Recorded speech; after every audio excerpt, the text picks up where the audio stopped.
Dans les instances à caractère consultatif, les associations sont en principe là pour donner un point de vue sur un projet en ayant conscience de l'intérêt général qu'il faut défendre contre quelquefois des intérêts privés. Donc il y a souvent une dichotomie entre le porteur du projet et puis le monde associatif et nous, FNE, particulièrement puisque nous voulons avoir une vision plus large que simplement les questions environnementales stricto sensu. Donc notre rôle, c'est d'essayer de faire passer cet intérêt général, de faire évoluer les projets, voire de les rejeter quand on estime qu'ils ne sont pas suffisamment évolutifs parce que trop mauvais au départ. Et donc c'est ce travail d'argumentation, de plaidoyer et puis à la fin de prendre la décision. Les commissions administratives donnent un avis, mais cet avis il est très souvent un peu autoritaire, je dirais, parce que les services de l'État sont majoritaires et qu'on a du mal quelquefois à faire entendre un point de vue différent, y compris parce qu'on nous demande de prendre des décisions tout de suite, sans prendre le temps du débat.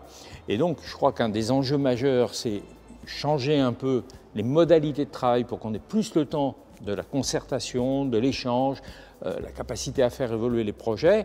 Et puis le deuxième élément, c'est surtout la transparence. C'est que les avis soient motivés, argumentés, publics et que tout le monde ait accès à la fois au dossier d'origine et à l'avis qui a été rendu pour comprendre pourquoi l'avis est positif, négatif, suspendu, etc. Mais en tout cas, s'il n'y a pas cette transparence, c'est une incompréhension totale pour le grand public et même pour les associations, et donc un problème un peu de crédibilité de ces instances consultatives. La réforme sur la concertation et sur les enjeux environnementaux vise officiellement à réduire les délais et à faire une seule enquête pour l'ensemble des problématiques alors qu'il y en avait plusieurs autrefois. Et surtout, il est dit que, sauf exception, ça se fait par voie électronique, la concertation du public, les fameuses PPVE. Et ça, c'est dramatique parce que personne n'est informé.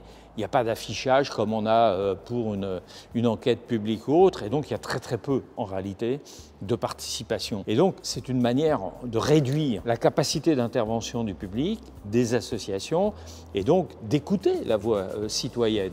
Et ça ne me semble pas du tout aller dans le sens d'une meilleure efficacité, d'une meilleure compréhension des enjeux.